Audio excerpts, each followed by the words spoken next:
o Caetés, país. Caetés, Caetés, boa noite, Caetés. Como vai? Tudo certinho? tudo bem, meu querido? Tudo bem. Estava saltando um banco e agora eu vim fazer o programa e depois eu volto, né, para Que a minha missão. A minha missão. missão secreta. Qual é a cidade, só para recapitular para quem está entrando agora? Nós temos vários companheiros no nosso bando, né? Nós temos Sim, Moscou, nós temos Berlim, tá? Nós temos vários companheiros e eu sou Caetés. Caetés, muito bem. Recentemente Tem entrou Piauí, né? Piauí? Piauí, o Whindersson Nunes, que faz parte do bando também agora. Do Piauí. Tem alguém de Cuba? Não, não, filho. A gente é um Ainda grupo não. capoeista. É Ó, é o quê? Letícia está dizendo que o meu Barrista? áudio está baixo. O meu áudio está Está baixo. baixo.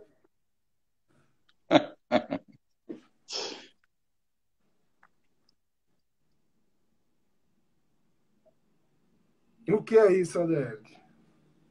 Isso Do que se aqui, trata? essa é a primeira boneca que a minha filha ganhou. Ela vem com um negocinho aqui que faz papai, mamãe e ri, mas a minha filha já quebrou, já desmantelou. E tem um grande valor sentimental. Claro, meu filho, claro. Exato. Então, Pedro Henrique, vamos dar os boas noites. Olha, Tainá boa noite, minha Almeida, gente. frequência cativa já entrou. Quem? Tainá Almeida, Grande Tai, nossa Joana, Lari. ex-aluna, eterna aluna. Lari entrou, foi? Foi. Minha esposa. Foi minha esposa? Minha esposa. Olha, Viviane, hein? Do tempo da faculdade, Viviane, aí tem história para contar. Do tempo da faculdade, do tempo da Fundac. Papai Noel, comunista vermelho. Letícia entrou, Rômulo entrou, sejam Rômulo. todos Rômulo todo bem-vindos. sábado, viu? Sejam todos bem-vindos aqui. Rômulo todo sábado, todo sábado. Olha, Letícia Vanderlei aí, ó. Entrou. Bem-vinda, querida. Elaine. Ela não ibe. Quando eu morrer, eu não quero nem choro nem vela. Meu amigo Helder, vamos começar a nossa viagem cultural, né? Vamos começar a nossa viagem na pauta. Só para lembrar quem está entrando pela primeira vez, este é um programa em que nós fazemos um recorte cultural daquilo que consumimos artisticamente durante a semana. Nós falamos sobre literatura, sobre cinema, música e outras balbúrdias. Pedro, a primeira balbúrdia é a literatura. Vamos começar com literatura. Pode ser, filho? Começa, filho. Vou começar com literatura. Muito bem. O livro que eu irei falar hoje é este livro aqui, ó, importante livro do jornalismo brasileiro. Chama-se Dossiê Drummond. Deixa eu só dizer uma coisa. Geneton Moraes Neto. Deixa eu só dizer uma coisa. O autor deste livro foi o maior repórter investigativo que o Brasil já teve. Investigativo não, repórter cultural, repórter político que o Brasil já teve. Geneton Moraes Neto, que para Grande, nosso grande. orgulho era pernambucano. Inclusive o nosso professor Rafael, lá da faculdade, teve a oportunidade de estudar com o Geneton Moraes Neto. Pois bem, e ele foi repórter da Globo e tal, mas infelizmente Geneton Moraes não está mais entre nós, ele faleceu. Mas ele deixou uma grande obra, e dentre as obras, esse livro jornalístico, o Dossiê Drummond. Dossiê quer dizer o quê? Quer dizer todo um apanhado acerca de Drummond. E aí a pergunta é, e quem é esse Drummond? Ele é simplesmente o poeta mais importante da literatura brasileira, é simplesmente um dos poetas mais importantes do mundo. E, sobretudo, quando se falava em um poeta brasileiro para ganhar o prêmio Nobel, o prêmio mais importante. Sempre se tinha Drummond na lista, né, encabeçando os principais. Drummond e João Cabral. Tudo bem. O que é que esse livro traz de extraordinário? Vamos lá. É um livro reportagem, inclusive traz uma grande no sentido de grande em importância e grande em extensão sobre o Drummond. E você sabe que o Drummond era extremamente tímido, avesso a estar em sociedade, tá certo? Mas aí o Geneton Moraes Neto, pernambucano que era, insistente, conseguiu essa entrevista com o Drummond. O interessante do livro é que o Geneton consegue arrancar declarações que Drummond jamais diria a uma pessoa, ele em sã consciência. Isso mostra a forma perspicaz do Geneton, porque ele não era um tipo de repórter que fazia só a pergunta que o entrevistador queria, porque tem muito isso. Tem pessoas importantes, famosas, assim, que só aceitam dar entrevistas se souberem quais são as perguntas previamente, ou se souber que o entrevistador irá fazer perguntas amenas. Não era o caso do Geneton Moraes Neto. Uma coisa que eu gostava muito no Geneton é que, no momento da entrevista, ele tinha sempre folhas à mão, porque ele ia mudando, adaptando, intensificando a entrevista no momento real que ela estava sendo feita. Então, o interessante desse livro é isso, é você conseguir declarações de uma pessoa que era tímida, mas que foi se abrindo, encontrou um amigo, mesmo que as perguntas fossem aquelas perguntas vexatórias. Daqui a pouco eu lerei umas para vocês. O interessante do livro também é que você vai lendo um livro-reportagem, vai sabendo um pouco mais da vida deste poeta importante da literatura brasileira, da literatura mundial, e a turma que está entrando, que vai fazer vestibular, ou que fez vestibular, o que fez ensino médio, seguramente se deparou com Drummond. Não tem como você terminar o ensino médio sem se deparar com a obra de Drummond. É o poeta mais exigido nos vestibulares. É o poeta que mais cai no Enem. Que grande poeta. Você lê o livro e vai encontrando um pouco da vida de Drummond e lendo poemas de Drummond. Porque o livro também serve como uma espécie de antologia. Então você vai se deparando com os poemas mais significativos da poesia, da obra do Drummond. Só que também nós vamos encontrar momentos de tristeza. O Drummond, Pedro, ele só teve uma filha, chamada Maria Julieta, que, infelizmente, por um processo não natural da vida, a Maria Julieta falece antes do Drummond. Na época, Drummond estava com 85 anos, mas gozava de plena saúde, andava quilômetros todos os dias. Só que aí, o que se traz nesse livro é o seguinte: quando a Maria Julieta morre, o Drummond desiste de viver. Ele perdeu o grande amor da sua vida. Ele tem um poema lindo em que ele diz assim, né, que os pais morrem, mas fica um pouco dos pais nos filhos. No caso de Drummond, ficou o queixo dele, esse queixo maior assim, ficou o queixo dele na filha. E ficou o queixo na filha e nos netos.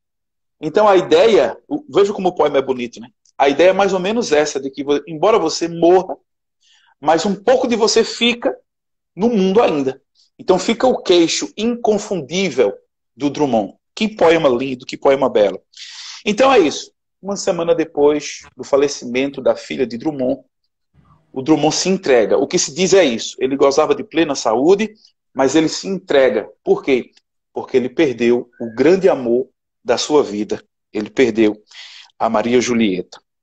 Agora, o Drummond também, embora fosse tímido, mas ele tinha declarações fortes. O Geneton Moraes Neto conseguiu arrancar dele grandes declarações aqui que nem todo poeta tem coragem.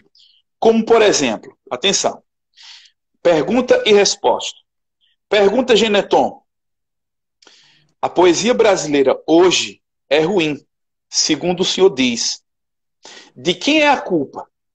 Olha que pergunta difícil, hein? O poeta não quer dizer que os poetas são ruins, ele não quer ficar mal entre os seus. Aí ele diz assim, né, qual é a culpa da poesia brasileira hoje ser tão ruim? Aí ele diz, a culpa não é de ninguém. Os tempos estão ruins. É um fenômeno universal, uma espécie de deterioração dos conceitos e dos sentimentos estéticos. Em qualquer país do mundo é a mesma porcaria. E não é só a poesia, como a literatura em geral, nas artes plásticas e até na música. É uma cacofonia de sons que não se parece com nada, que não é agradável ao ouvido e nem à vista. É um fenômeno universal, porque com a massificação dos meios de comunicação, tudo ficou igual no mundo inteiro. E aí eu quero destacar dois momentos aqui para não me estender demais, mas dois momentos. Quando ele diz que a poesia hoje não presta, não é boa, e eu concordo com ele, eu acho que os escritores, aliás, que os poetas hoje, eles escrevem meio que como se fosse para ETs, para seres de outro planeta. É como se eles não quisessem ser entendidos, compreendidos. É como se a poesia deles não se comunicasse, não tivesse um diálogo.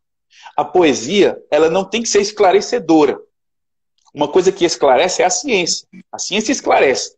A poesia tem que ter mistérios. Mas dentro do mistério, tem que haver um diálogo com o ser humano, com o sentimento, com a sensibilidade, com a emoção. Então, eu quero destacar essa parte que fala deterioração dos conceitos e do sentimento estético. Parece que é feio agora fazer uma poesia e se mostrar sentimental. Parece que é feio agora fazer uma poesia que fale do bonito, do agradável, do lindo. Tá entendendo? Então Drummond destaca isso. Outra coisa, para finalizar aqui, é quando ele diz assim, que hoje existe uma massificação dos meios de comunicação. Tudo ficou igual no mundo inteiro. Como assim massificação dos meios de comunicação? É que, com o advento da internet, da televisão e outras coisas, o bom não é mais bom. Qualquer pessoa consegue fazer sucesso. Qualquer pessoa faz sucesso. Mas não é porque faz sucesso que é bom. Existem no Brasil inúmeros cantores que são mais famosos do que Chico Buarque. São famosos, mas são, de fato, bons? Existem inúmeros intérpretes que têm sucesso, milhões de seguidores nas redes sociais e tudo mais, e que são mais conhecidos do que Ney Matogrosso, que para mim é o grande intérprete da música popular brasileira, Ney Matogrosso. Mas a questão é, ora, eles têm sucesso, mas não quer dizer que necessariamente são bons. Tá entendendo? E aí, Pedro, você está balançando muito a cabeça, porque eu sei que você só tem, parece que, um poeta na sua cabeça. Um poeta de preferência, que é o Vinícius de Moraes. E aí, o Vinícius de Moraes morre e Drummond dá essa declaração. Ele diz assim, um poeta não se substitui. O poeta é um ser que veio dizer ao mundo uma palavra de beleza, esperança, revolta e estímulo. Quando desaparece, fica um vazio. Mas fica também tudo aquilo que ele fez de bom e belo. Essa é a minha indicação de leitura, Dossiê Drummond, livro do pernambucano Geneton Moraes Neto. Tá contigo a bola. Vou tirar aqui para poder falar com os meus... Eu gosto desse vermelho. Esse é vermelho, um vermelho vivo, né? Uma coisa que... O vermelho, a cor vermelha é... Vermelho, vermelhasco, vermelhasco, vermelhasco. Vermelhão. Deixa eu fazer uma observação. Há uma semana atrás, a gente estava falando sobre música, né? E eu descobri uma música linda, maravilhosa, chamada Primavera nos Dentes, dos Secos e Molhados. Tu dissesse insistentemente que a música era tua, que tu ia comentar, e tu não fez, não usou a música. Eu deixei de usar a música, e tu não usou a música, cara. E isso me deixou revoltado. Vamos para a minha dica de literatura, tá, minha gente? Eu gostaria de indicar um livro que eu... Meu irmão. Que é, ó, Flor Bela Espanca. Espanca. Bicho, essa mulher, ela é tão poderosa na poesia, meu querido. Fazendo sonetos, né? Eu não sei muito bem teoria de literatura de poesia, não. Mas ela escreve de um jeito que, para você ler o livro dela, você demora um pouco, mesmo que o livro seja um livro relativamente pequeno, porque a poesia dela é tão boa, ela é tão musical, né? Você lê num ritmo tão musical, e a poesia é tão boa que você não consegue ler uma poesia e passar para outra poesia. Você simplesmente tem que ler as poesias 2, 3 vezes. Porque a poesia é saborosa, as rimas são gostosas, os sentimentos que estão ali são sentimentos muito bons, né? E aí,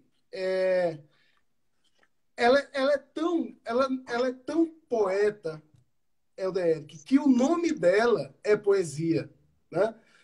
Para você ter uma ideia, o nome dela, o nome dela é Florbela Dalma da Conceição Lobo Espanca, né? Então Vivi, essa mulher aqui, né?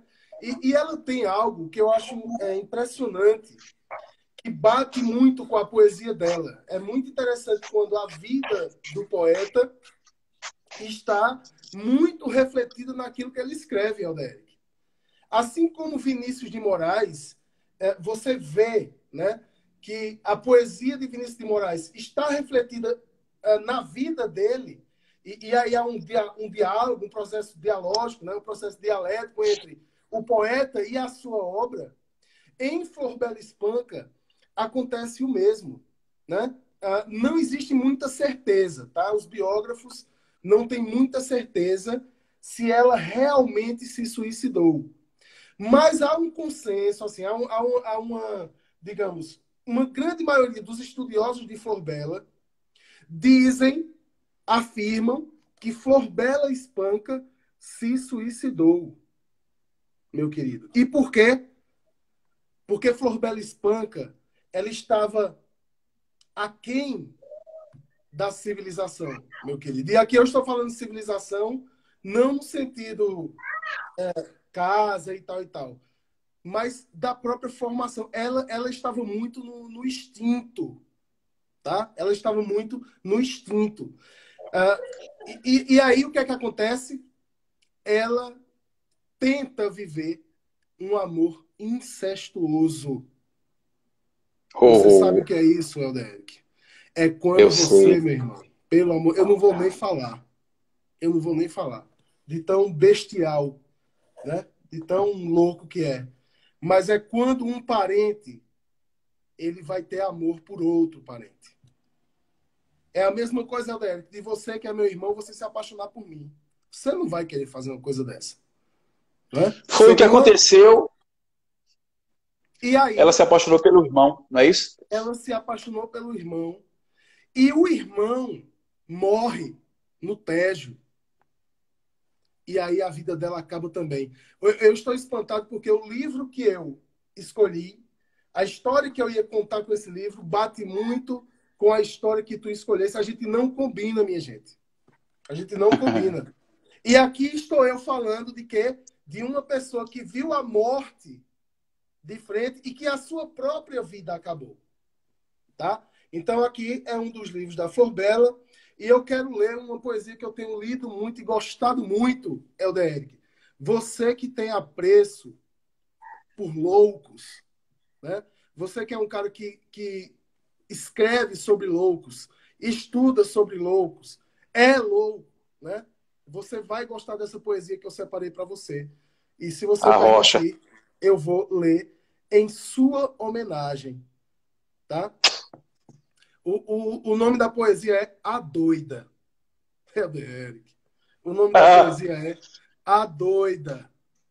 E já gostei. diz, e diz o seguinte: a noite passa noivando, caem ondas de luar. Lá passa a doida cantando, num suspiro doce e brando, que mais parece chorar. Dizem que foi pela morte de alguém que muito lhe quis, que endoideceu. Triste sorte, que dor tão triste e tão forte, como um doido é infeliz. Desde que ela endoideceu, que triste vida, que mágoa, pobrezinha olhando o céu, chama o noivo que morreu com os olhos rasos d'água. E a noite passa noivando o luar, num suspiro doce e brando. Pobre doida vai cantando, que esse teu canto é chorar. Flor Bela Espanca. Leiam, tem na internet, minha gente. Não vamos ficar só, né, nas séries e no assim, vamos ler, vamos pegar o livro, vamos ler. Pedro, dá uma boa noite a uma turma aí que foi entrando, o professor Nilson. Professor Nilson, boa noite.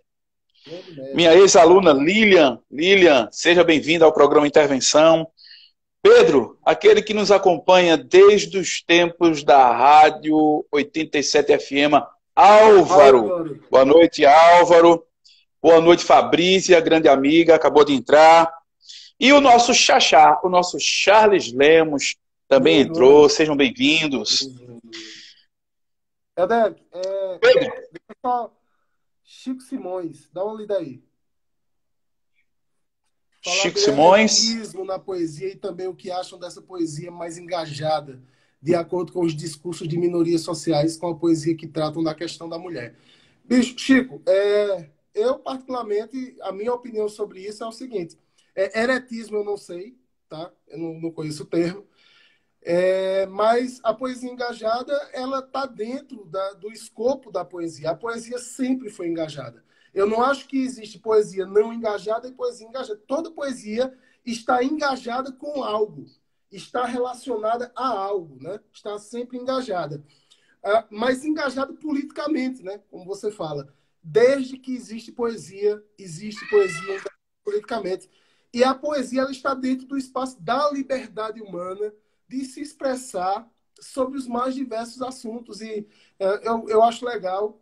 Eu gosto mais da poesia romântica, eu gosto mais da poesia engajada ao amor, mas os poetas, eles precisam expressar as suas dores, as suas angústias, e os poetas são, por trás dessa palavra poeta, por trás desse adjetivo poeta, existem homens, mulheres, gays, lésbicas, negros, negras, e aí é a partir disso que a poesia nasce. Essa é a minha opinião, eu gostaria de que Helder elaborasse. Chico, gostei da sua intervenção, e o nome do programa é justamente esse, Intervenção, e eu gostaria de, baseado na sua intervenção, fazer uma reflexão, porque existe essa poesia hermética, essa poesia fechada, essa poesia difícil, essa poesia meio incomunicável, e existe aquele tipo de poesia que se comunica. Eu gosto muito da poesia que se comunica. Tem um tipo de poesia hermética que me parece que o autor ele está fugindo do trabalho poético. Porque o trabalho poético é esse de trazer sensibilidade, emoção, encantos. Mas há um limite. Porque existe a poesia hermética no sentido de trabalhada. E existe a poesia hermética no sentido de difícil, de impenetrável. Por exemplo, na literatura brasileira nós temos um poeta que eu discordo de qualquer pessoa que diga que a poesia de João Cabral de Melo Neto é hermética, é difícil. Não é. A poesia de João Cabral é uma poesia trabalhada, construída, pensada, racional, cerebral. É o chamado poeta engenheiro. Agora veja, a poesia dele, se você se esforça um pouco, você compreende. Agora, além da poesia de João Cabral, existe um outro tipo de poesia que esta sim é impenetrável, que esta sim é difícil. Porque a ideia da arte é que ela te encante. Se uma coisa é impenetrável, se você não consegue ter um entendimento, você foge, você corre dela. É isso que o Drummond falou na entrevista com o Geneton Moraes Neto, porque é que a poesia brasileira hoje não presta tanto quanto se prestou no passado. É porque os poetas hoje, eles abrem mão de uma fala, de um discurso entendível, para tentar criar talvez uma coisa com ares de supervalorizado, com ares de diferente, de revolucionário, que acabam perdendo o foco da poesia.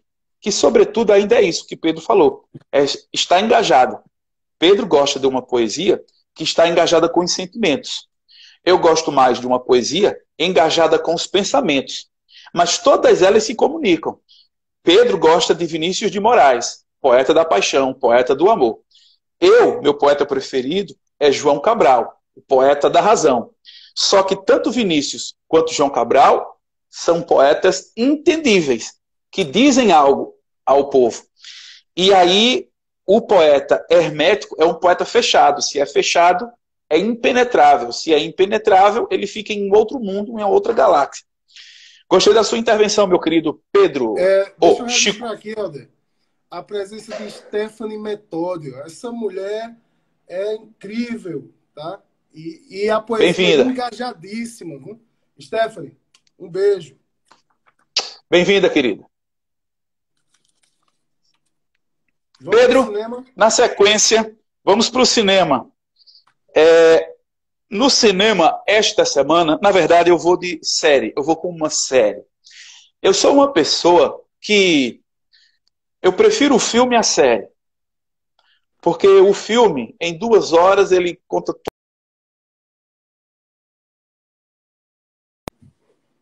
Travou, meu querido. Adoro as séries. Tá voltando. Eu adoro séries, mas há um problema com as séries, Pedro. Sabe qual é o problema? O problema é você se viciar, meu irmão. Quando você fica viciado, você fica preso. E às vezes, olha aí, a Vitória Pimentel entrou. Um beijo, querida. Às vezes, quando você gosta de uma série, que começa a assistir, você ficou preso. Aí quando você vai investigar, aquela série tem 10 temporadas. Cada temporada com 24 episódios. Aí quebra na emenda. Mas, como estamos na quarentena, eu tenho mais tempo aí para assistir as séries. E uma série que eu assisti essa semana, e que faz muito sucesso, é The Good Doctor, O Bom Doutor. Há uma massificação de séries que trazem como ambiente o ambiente hospitalar. Dentre elas, acredito que a mais famosa Eita, porra, eu sei qual é. Eu acho que tem o nome... Grey's Anatomy. A gente se completa, irmão. Grey's Anatomy, né? Só que aí tem 1 bilhão de temporadas, cada temporada com mais de 24 episódios, aí é demais. Mas essa série, The Good Doctor, essa série está com 3 temporadas, então ainda dá para você correr atrás. Cada temporada são 18 episódios, de 40 a 44 minutos. E o personagem principal, ele se chama Sean Murphy. E ele é autista. E ele é médico, um jovem médico, promissor, prodígio. E aí, uma das características dele e das pessoas que têm autismo é não olhar nos olhos.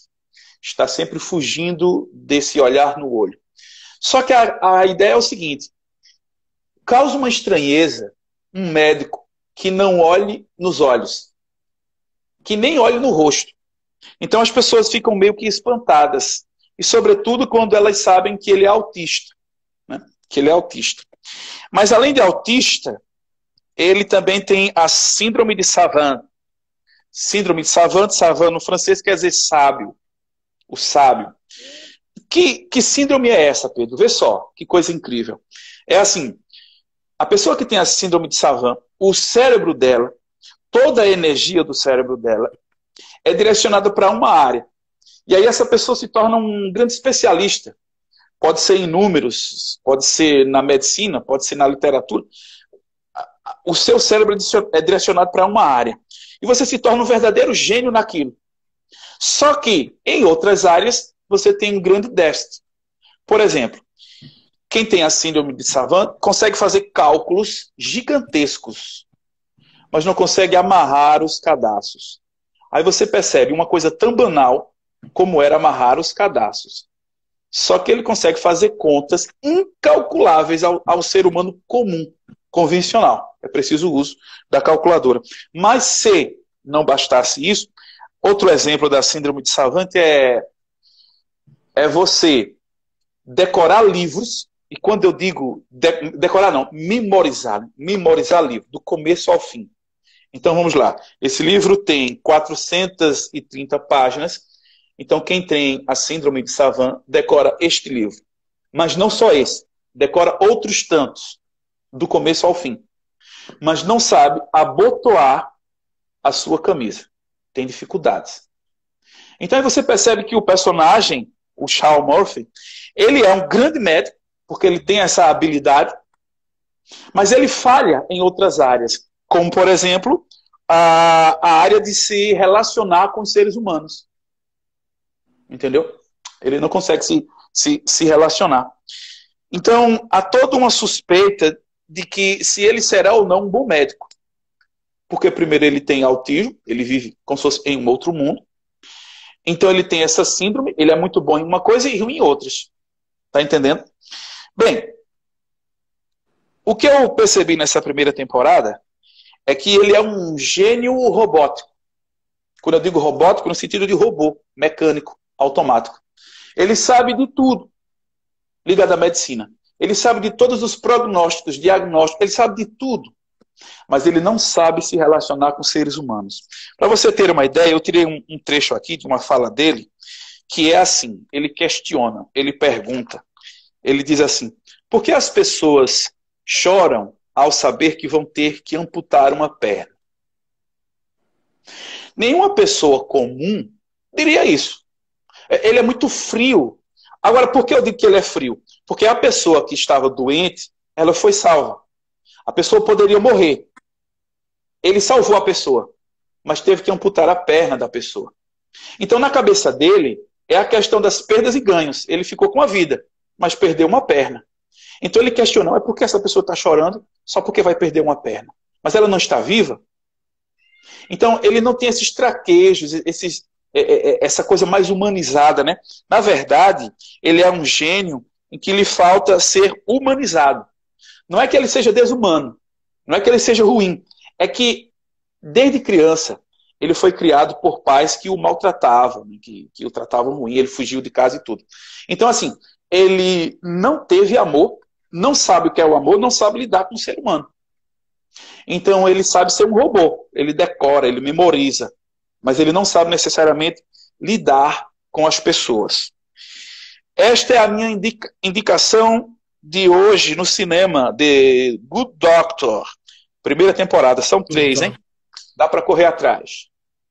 Elderic, a minha indicação é um filme francês. Na verdade, não é totalmente francês. É franco-belga, tá? É um filme chamado Um Instante de Amor. Um Instante de Amor, tá? Filme que me impactou bastante. A história de Gabriele, a história de José, que é espanhol, que é pedreiro, e que vai casar com ela num casamento arranjado. Por quê? Porque Gabriele dá muito trabalho em casa, porque Gabriele não sabe lidar com seus instintos. Gabriele, tá dizendo aqui que o meu som tá baixo. Deixa eu ver se eu aumento aqui. Deixa eu vir mais para perto aqui, Fanny. Então, Gabriele, Fanny, se melhorar aí, me fala, tá? E aí... Então, Gabriele, né? Ela não sabe lidar com seus instintos, ela não sabe lidar com relações. Gabriele não sabe se relacionar, ela se apaixona e ela se apaixona pelas pessoas e quer se entregar, ela tem um impulso sexual muito aflorado, né? Gabriele sente tesão em ler livro, então ela lambe os livros que ela lê quando tem uma passagem que mexe com ela. Daí você já vai tirando a intensidade de Gabriele, né? E Gabriele dá muito trabalho. Gabriele também tem pedra nos rins, que além dessa intensidade absurda dela, ela ainda dá um trabalho fisiológico em casa. E aí a mãe arruma um casamento para ela com um pedreiro da Espanha. E aí eles casam, no casamento arranjado. E um certo momento do filme, Gabriele, por conta da pedra nos rins, não pode engravidar. Né? E aí o que é que acontece? Simplesmente ele leva ela para uma clínica na Suíça e ela conhece um tenente. Tá? Então aí você já pode imaginar, Helder Eric, que existe aí um triângulo amoroso. Tá? E aí vem as questões que eu vou colocar, não quero dar spoiler. Eu depois, né, vou passar aqui também o site onde estão disponíveis filmes franceses grátis durante a quarentena, Helder, que aí eu gostaria que o senhor Boa. assistisse também, né? Boa. E aí o filme vai tratar sobre várias questões. Por exemplo, a idealização do amor. O amor que a gente idealiza nem sempre é o amor real.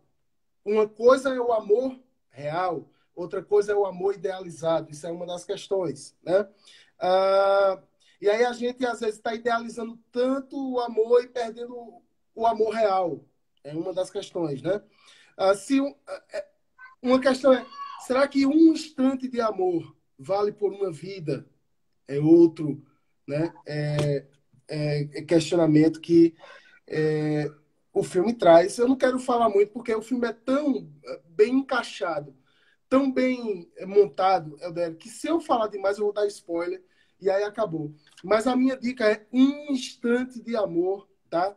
Você pode achar vários filmes franceses grátis no site LOCKE,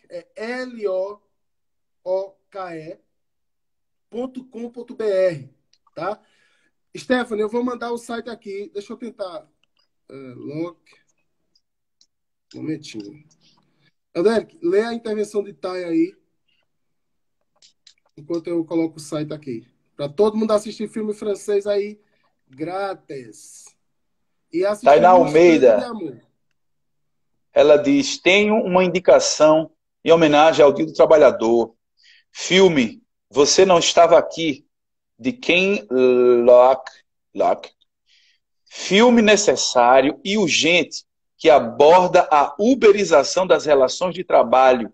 Filmão. Obrigado aqui, Tainá, por esta indicação. Vocês podem indicar também, hein?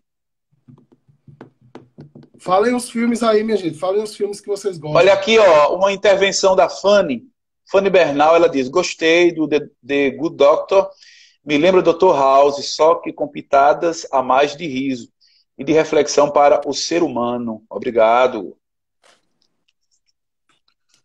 O que temos agora, Pedro? Música. Música. A minha música se chama Vivo. Oxe, Música Vivo do senhor pernambucano Lenine. Vivo. isso? A música fala sobre a condição do ser humano. Fala sobre eu, você. Fala sobre nós. Nós estamos no mundo. Aliás, deixa eu só dizer uma coisa. Lenine é um grande cantor e, sobretudo, compositor. E esta música é um verdadeiro poema. Um verdadeiro poema. Então, a música diz assim, numa visão pessimista, né? Diz assim, o que é o ser humano? Ele é um ser precário, provisório, perecível, falível, transitório, transitivo, efêmero, fugaz e passageiro. Eis aqui um vivo. Eis aqui um vivo. Que letra! Que letra! Essa é a perspectiva pessimista, que ainda continua e diz, o que é o ser humano? Ele é impuro, imperfeito, impermanente, incerto, incompleto, inconstante, instável, variável, defectivo. Eis aqui um vivo, eis aqui. E apesar do tráfego equívoco, do tóxico, do trânsito nocivo, da droga, do indigesto digestivo, do câncer vir, do cerne, do ser vivo, da mente, o mal doente coletivo. Eu quero só destacar esse versinho aqui, quando ele diz assim, da mente, o mal doente coletivo. E aí ele faz um jogo de palavras que quando ele diz do mal, do ente, ele também diz da mente, do mal doente. Do mal doente coletivo. A humanidade está doente Ô, coletivamente. Helder, do mal, esse Oi. é doente ou do separado ente coletivo? Do separado ente. Mas a depender da leitura, Isso tem aí esse quem, meu jogo, né? caro? Porque o É ente é poesia pura, é verbo, poesia pura. Que está doente coletivamente. Do sangue, o mal do soro positivo. E apesar dessas e outras, o vivo afirma, firme, afirmativo. O que mais vale a pena é estar vivo. Aqui eu quero lembrar de uma passagem do grande Machado de Assis em Memórias Póstumas de Brás Cubas. Machado de Assis, ele diz assim: o grande mal que me poderia ter acontecido seria não nascer. Reflita sobre isso, meus irmãos. O grande mal que poderia existir a mim e a você seria não ter nascido, seria não ter existido, seria não estar aqui. A grande tragédia da nossa vida não aconteceu, porque nascemos. No decurso da vida, eu e você, nós teremos dificuldades, enfrentaremos desafios, obstáculos, tragédias. Só que o maior dos males não aconteceu. O maior dos males seria não estar aqui participando dessa live, não estar vivo, não ser pai da minha filha. Então, o grande mal não nos aconteceu. Para finalizar, a música agora, numa perspectiva mais positiva, ele diz que o ser humano ele é um aprendiz. Ele diz assim: o que mais vale a pena é estar vivo. Aí ele diz: não feito. O que é o ser humano? Não feito, não perfeito, não completo, não satisfeito nunca, não contente. Isto sou eu e você, não satisfeito nunca, não contente, não acabado, não definitivo. Eis-me aqui vivo, eis-me aqui. Grande Lenine. E o Lenine, quando eu digo que isso aqui é uma poesia, e é uma poesia, lembra muito os poemas de João Cabral de Melo Neto. Por quê? E aí eu fui ler. E aí eu fui pesquisar. O Lenine, numa entrevista à revista Continente, revista aqui de Pernambuco, grande revista, revista cultural, ele disse que das antigas, ele disse que acorda e vai ler poemas de João Cabral. João Cabral é o poeta da minha vida, é o meu poeta preferível, é o meu poeta da vida. Aí você percebe que essa música, ela é muito cerebral, ela é racional, ela traz o que é o ser humano, sem ser uma visão idealizada, é uma visão real do ser humano. Grande João Cabral e grande Lenine. Pedro, essa é a minha música, Vivo de Lenine, Condição Humana. Adélio, eu quero registrar a presença de Aldo, Daiane, aí no Recanto das Flores. Olha, melhor comida de Garanhuns. Não tem outra. A melhor comida. E eu não estou fazendo propaganda, não, porque quando eu não pago, aí Aldo manda aqui, o cara me cobrar aqui na porta. Mas é a melhor comida, bicho, é impressionante, né? Ó, a minha... Pedro, registrar aqui, Pedro, rapidão, registrar aqui a presença de Nice, Dona Maria Eunice, minha mãe. Seja bem-vinda. Tá ficando moderna, né, minha filha? Minha sogra. Tá ficando moderna, entrando aqui nas tecnologias. Arrocha, Pedro.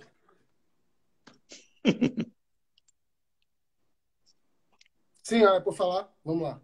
Arrocha. Veja bem. Olha aí, o Stefano Metódio aí dizendo, melhor comida mesmo. Eu e Revoredo compramos por tua causa, Pedro.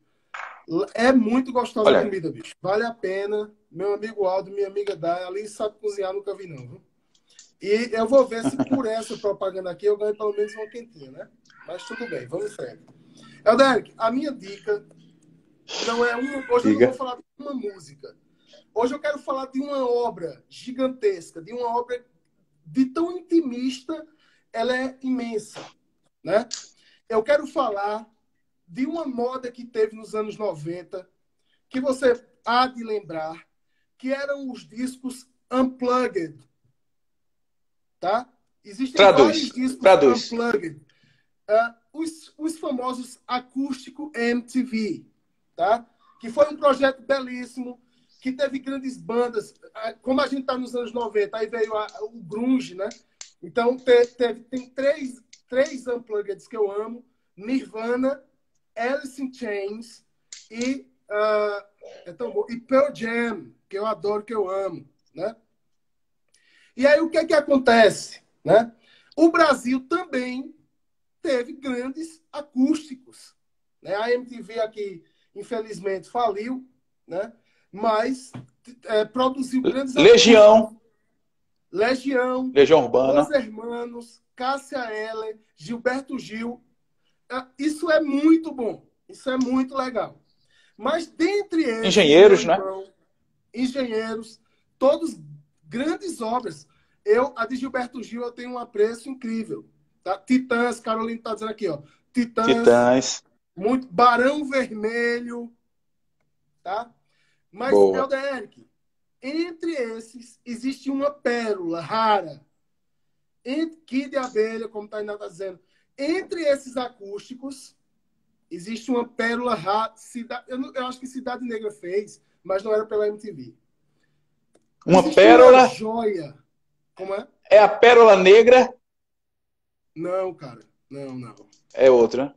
É uma obra incrível. É o acústico João Bosco, gravado em 1992. João Bosco, para quem não sabe, é um músico mineiro, um virtuose do violão. O que é o DR com virtuose do violão? É o cara que atinge níveis absurdos de habilidade em um determinado instrumento, tá? E João Bosco, esse mineiro, ele é um virtuoso do violão. E ele foi convidado para ser meio que o diferente da turma. Porque você viu aí várias, Cássia Eller, né? Titãs, Barão Vermelho, eram bandas de rock. E aí o produtor da MTV, né, queria algo diferente. E aí ele convida quem? O velhão da história, João Bosco. Né? E aí é muito interessante, o produtor é Marcelo Machado, esse cara é cineasta. Ele convida João Bosco, ele vai ao hotel com os produtores, com a equipe, para dizer, olha, a banda vai ser assim. Aí João Bosco disse, não vai ter banda não, meu querido. O acústico João Bosco vai ser eu e o meu violão. Aí o cara disse, não pode. Não pode, né?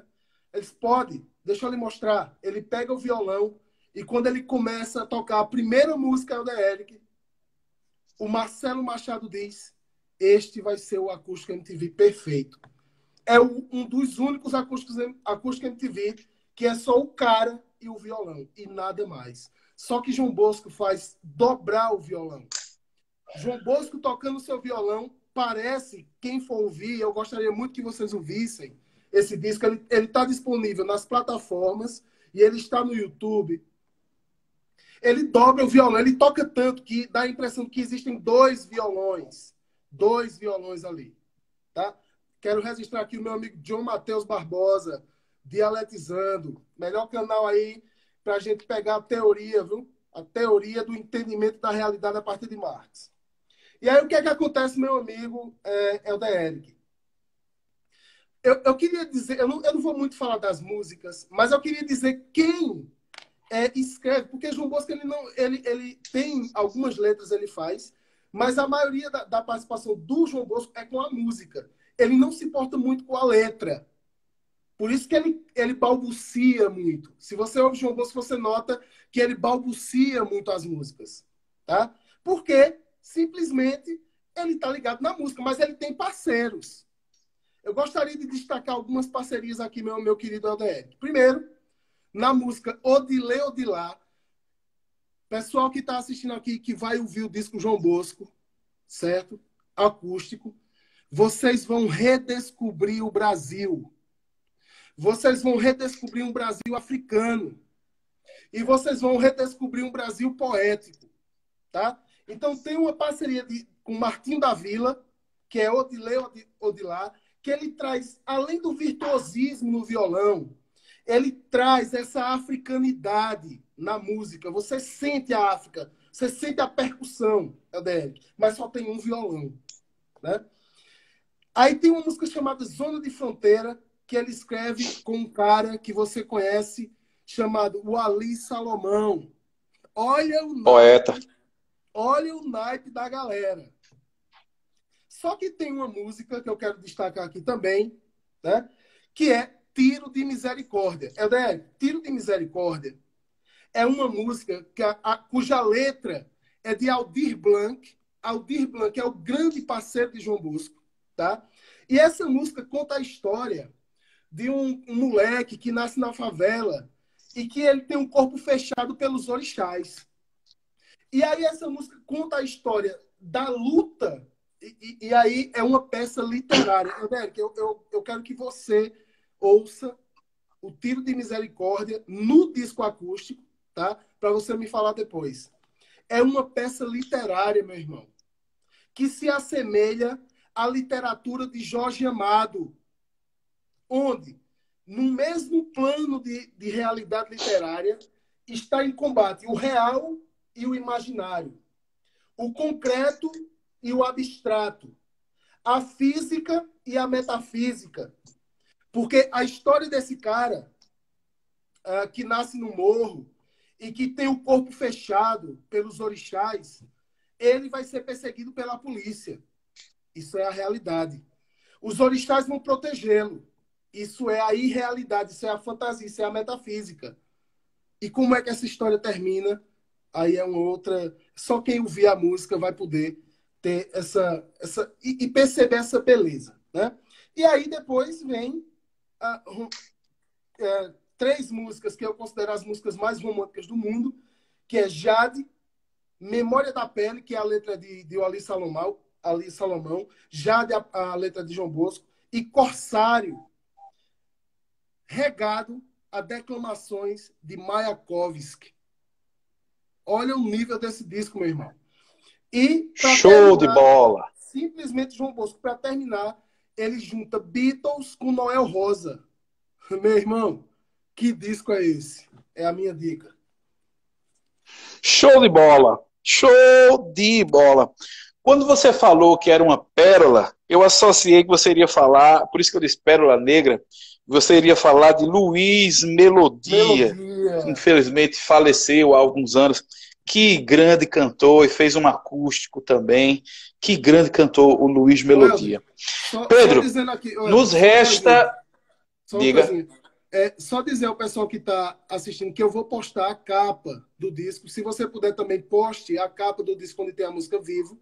Eu vou postar a capa do disco de João Bosco para que o pessoal ache mais fácil, tá? Jade, Amo de Paixão. Essa música eu não tenho nem o que comentar, cara. Eu não tenho nem o que comentar de João Bosco. Helder, muito bem. Saudando o que temos na estante. O que temos na estante. Quero saudar a nossa amiga Carminha. O tempo está acabando, vamos lá. Carminha, seja bem-vinda ao programa, Carminha. Você aqui está em casa, minha filha. Está em casa literalmente, porque isso aqui é sobre cultura, que eu sei que você gosta. A nossa enquete, vamos só ver aqui o horário antes que a nossa live caia. 5 minutos, Pedro. A enquete... Rapaz, eu vi o resultado, mas não dei o parecer final, né? Não tirei o print final. Mas o resultado foi o seguinte. A enquete. Você prefere... Digite aí você que está nos ouvindo e nos assistindo. Você prefere cuscuz ou macaxeira? Coloque aí nos comentários. Cuscuz ou macaxeira? Olha, é dificílimo. Eu vou dizer aqui, Pedro. Eu gosto das duas. Eu também, filho. Agora, cuscuz é bom com tudo. Eu fico com o cuscuz. E você, Pedro? Instagram, eu coloquei a enquete e deu tipo 70% a 80% de cuscuz, né? Meu amigo, isso. Macaxeira é bom. Macaxeira é muito bom, tá? Mas cuscuz... Só se pergunte uma coisa. Você comeria sushi todos os dias? Rapaz, eu acho que não. Tenho minha impressão que não, tá? E cuscuz você come com qualquer acompanhamento. E ainda tem seres estranhos que comem cuscuz com açúcar, meu querido. Cuscuz. Coloque aí, ó, cuscuz. Cuscuz. A galera gosta de cuscuz. Meu cabelo Pedro, tá legal na quarentena. tá melhor do que o meu. Pedro, agora, o que eu tenho na estante? Diz aí, meu filho. Lá vai o meu. O meu é este livro aqui, lindo, rapaz. Reconheces? Meu amigo, Reconheces? não fez isso comigo não, velho. A biografia de Fernando Pessoa. De quem é esse livro? Agora é de quem está segurando ele. Agora pertence ao Helder. Meu Deus. De quem era? Esse livro me pertence ainda. Te pertencia. Só uma dica, quem nunca engabelou, roubou um amigo, roubou um livro de um amigo, que atire a primeira pedra. Pedro, o que é que tu tens na estante? Helder, olha o que eu tenho na estante. Mostra. Inveja, desgraça. 1001 discos para ouvir antes de morrer. Isso aqui é uma coisa maravilhosa, cara. Eu vou abrir aqui. Abre. Separei aqui alguns discos, como o Pearl, da Janis Joplin. Pearl, da Janis Joplin. Tá? Tem, deixa eu ver aqui, onde caíram as marcações que eu coloquei. Eu coloquei um livro tão grande, bicho, que não... E vai por, como é que se diz? Por década, né? Olha isso aqui, cara. Rage Against the Machine. Esse disco é revolucionário. Esse disco é revolucionário. E para finalizar, deixa eu ver aqui se eu acho. Ai. Não acho. Eita, gota. É muito grande, bicho. Aí o cara bota as marcações, aí some. Mas o que eu tenho na estante é essa aqui. E eu faço um exercício, de vez em quando eu abro aleatório, e o disco que abre, eu leio sobre o disco, e depois eu vou ouvir o disco, tá? Então, o que eu tenho na estante. Boa, ótimo. Quando passar a pandemia, que eu for lhe fazer uma visita, eu vou pegar emprestado esse aí. Não entra mais na minha casa. Do jeito que peguei esse aqui emprestado. Pedro, temos menos de 2 minutos. O último tópico para encerrar a noite e a live é o personagem da semana. O meu personagem da semana é Chico Buarque de Holanda, que esta semana ele iria a Portugal receber o Prêmio Camões, o prêmio máximo para um escritor em língua portuguesa. Ele não foi por causa da pandemia. O Prêmio Camões, além de dar uma quantia e o prestígio, ele vem com a assinatura do presidente de Portugal e do presidente do Brasil. O presidente do Brasil não quis assinar e Chico Buarque disse que ele fez um grande favor. Teu personagem da semana, quem é? Meu personagem da semana é uma menina que estava andando de bicicleta, parou na esplanada, né, de frente ao Palácio do Planalto. Alguns trogloditas foram agredi-la porque ela estava querendo impedir que eles agredissem profissionais de saúde, e ela saiu na mão, a menina bem pequenininha, o cara bem grandão, ela saiu na mão. Não é uma cidadã brasileira, é uma mulher maravilha. Deem o mundo às mulheres, que esse mundo melhora. Beijo e vamos embora, meu querido. Pessoal, todo sábado às